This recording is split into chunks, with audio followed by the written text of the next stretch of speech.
গুণোৎসৱৰ ৰিজাল্ট কেনেকৈ উলিয়াব পাৰি আহকচোন চাওঁ। ক্ৰম ব্ৰাউজাৰ অ'পেন কৰিম। গুণোৎসৱ 2025.in Assam বুলি চাৰ্চ কৰিম।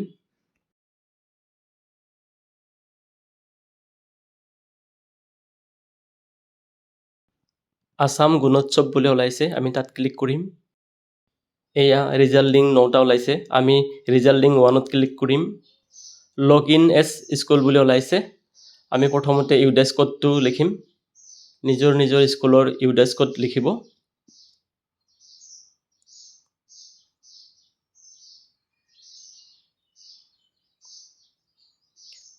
তাৰ পিছৰ ঘৰটোত লিখিম পাছৱৰ্ড।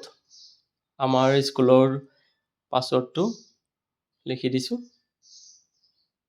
তাৰপিছত লগ ইন বুলি ক্লিক কৰিম। এয়া স্কুল ৰিপৰ্ট চাব পাৰি। তাৰপিছত ক্লাছ 1ৰ ৰিপৰ্ট চাব পাৰি, ক্লাছ 2ৰ ৰিপৰ্ট চাব পাৰি, ক্লাছ 3ৰ ৰিপৰ্ট, এনেকৈ ক্লাছ 4 আৰু ক্লাছ 5ৰ ৰিপৰ্ট চাব পাৰি। আমি স্কুল ৰিপৰ্টটো প্ৰথমে চাম। স্কুল ৰিপৰ্ট PDF আকাৰত চাম।